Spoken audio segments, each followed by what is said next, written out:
اپنی بیٹھک a project of خیال اسٹوڈیو۔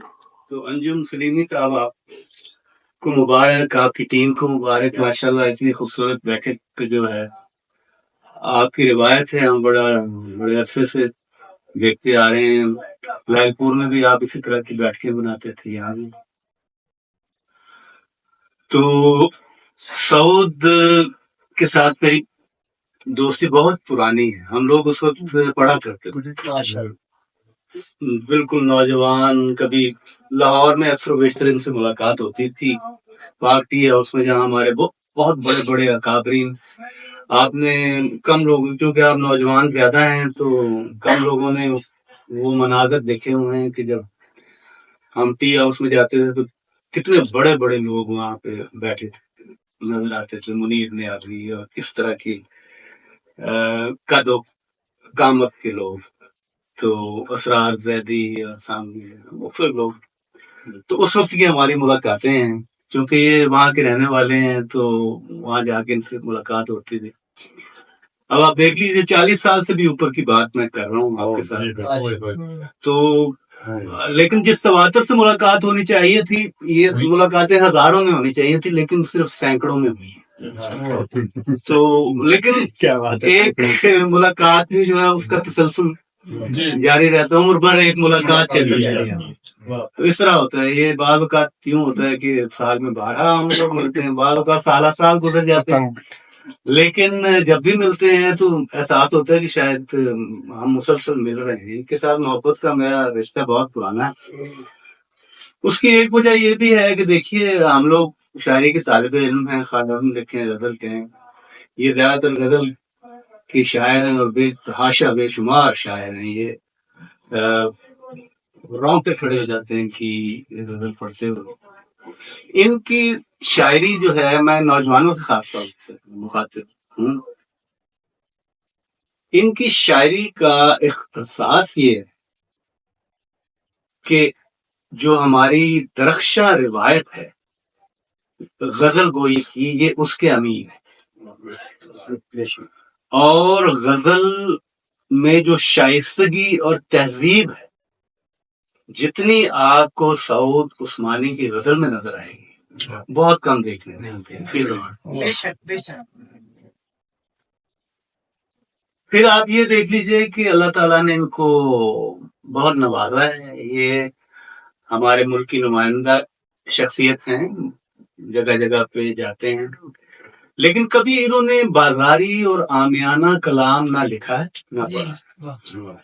یہ بھی ایک کریڈٹ انہیں جاتا ہے، کیونکہ آج کل آپ نے دیکھا ہوگا کہ زیادہ تر لوگ جو ہے وہ جنہیں کہتے ہیں کیری اوے ہو جاتے ہیں مشاعرہ دیکھ کے، کیونکہ انہوں نے نہ تو مشاعرہ دیکھا ہوتا ہے نہ دنیا دیکھی ہوتی ہے، تو اس وجہ سے وہ کچھ شہرت کے لیے شاید یا کچھ پیسوں کے لیے یا اس طرح ہوا۔ لیکن یہ چیزیں جو ہوتی ہیں نا، یہ وقتی ہوتی ہیں، یہ ایک ببل ہوتا ہے جو کہ آپ نے دیکھا نہیں، ہم تو اپنی لائف ٹائم میں دیکھ رہے ہیں بہت بڑے بڑے بت جو تھے وہ پاش ہوتے نظر آ رہے ہیں، وقت گزر جاتا ہے لیکن وہ جو شور شرابہ ہوتا تھا وہ ختم ہوتا نظر آتا۔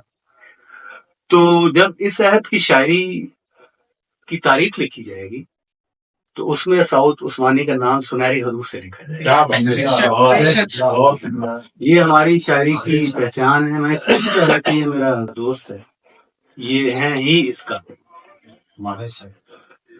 تو سر دوسری بات، وہ اس میں ایک دوست نے کہا کہ نثری نظم کے بارے میں عرض کرتا ہوں کہ ہم لوگ کچھ باتیں جو ہے نا، مثلا میں نثری نظم کے بارے میں بول جاتا ہوں، نقادوں کے بارے میں بھی میں بول جاتا ہوں، لیکن وہ میری پوری بات کو پورے سیاق و سباق سے لوگ نہیں بتاتے ہیں۔ آج کل دور ہے وہ میڈیا میں چلبلی قسم کی باتیں کرنے کا کہ بھئی ریٹنگ کا اور وائرل ہونے کی آج کل بیماری ہے، وہ کورونا سے ہو یا کسی بھی وائرس سے ہو۔ ایک ٹرم ہوتی ہے اسے کہتے ہیں ریکنٹیکسچولائزیشن، ٹھیک ہے نا، یعنی سیاق و سباق جو ہے اس میں اس کے تناظر میں بات کو دیکھنا چاہیے، آدھی بات کو نہیں دیکھنا۔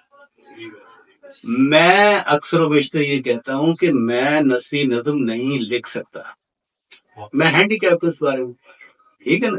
میرا ایک میدان ہے لکھنے کا, میں یہ کہتا ہوں, ٹھیک ہے نا. میں جب کہتا ہوں کہ غزل سے شاعری شروع ہوتی ہے اور آزاد نظم پہ ختم ہوتی ہے, وہ میں اپنے لیے کہتا ہوں.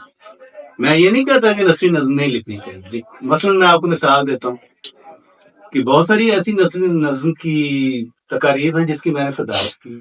مثلاً میرے دوست سجاد اظہر ہیں, بہت اچھی نثری نظم کہتے ہیں, انہوں نے لنڈی کوتل کی لالٹین لکھی, نثری نظموں کا مجموعہ لکھا, تو میں نے اس کی صدارت کی تھی. اور نہیں, مثلاً یہ جو سدرا سحر لکھتی ہے نظمیں, وہ ہمارے گھر آگے تیرتی ہے, حالانکہ اس کو تو کسی نثری نظم کے گھر میں ٹھہرنا چاہیے. تو اور مطلب افضال سید ہیں, ہم دونوں کے دوست اظہار میں ہی پڑھتا ہوں. ایسے نہیں کہنا چاہیے وہ مجھے کوٹ کر دیتے ہیں, وہ آگے مجھے کھڑا کیا ہوا کہ چلو جی اس کو آگے کر دیں. ایسے نہیں کرنا چاہیے. جو بھی لکھے مطلب مجھے منع کرنے کی کوئی ضرورت نہیں ہے, لیکن یہ ہوتا ہے نا کہ ہر شخص کا ایک اپنا میدان. اب ان کا میدان غزل ہے نا, تو یہ بات ہوتی ہے, اس کو ذرا کلیئر کرنا چاہیے.